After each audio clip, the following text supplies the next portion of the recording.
Hello, it's me, Mr. Kenneth. In this video, I'm going to be reading to you this book. This book is called Pigsty. It was written by Mark Teague. Pigsty just means a really messy place with lots of stuff in it. You're about to see why. Oh my goodness, look at that. Alright. Pigsty by Mark Teague. Monday afternoon, Wendell Fultz's mother told him to clean his room. "It's turning into a pigsty," she said. Wendell went upstairs.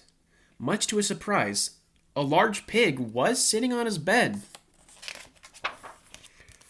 "Pardon me," said Wendell. He shoved some toys into his closet. But the pig didn't seem to mind the mess. And Wendell found that he didn't mind the pig either. He decided to take a break. When Wendell's mother came to look at his room, the pig was hiding, but the mess was still there. She threw up her hands. "Okay, Wendell," she said, "if you want to live in a pigsty, that's up to you."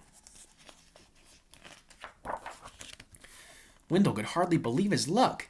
Now I can live however I want.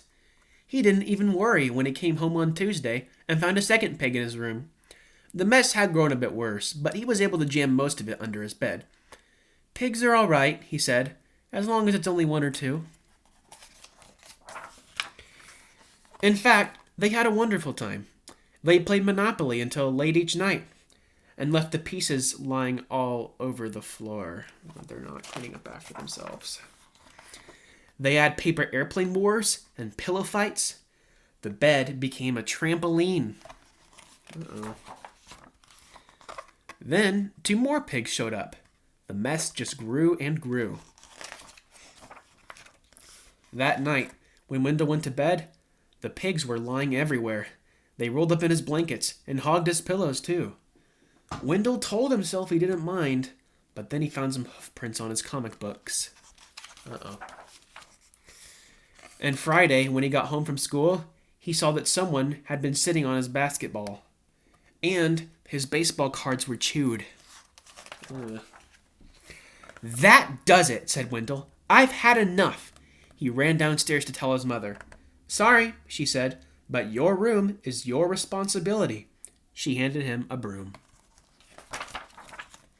Wendell started to complain. The mess was too huge. But suddenly, he remembered a saying he'd heard, that many hooves make light work. He marched upstairs and organized a cleaning crew. They swept and scoured, polished and scrubbed. Later that afternoon, Wendell inspected his room and pronounced it clean. Yay! In fact, it was a bit too clean from a pig's point of view. So while Wendell expected, the pigs prepared to go home. One of them made a phone call, and a farm truck came to pick them up. They hugged and grunted and winked goodbye. From that day on, Wendell kept his room clean. Except for those nights when his friends came by to play Monopoly.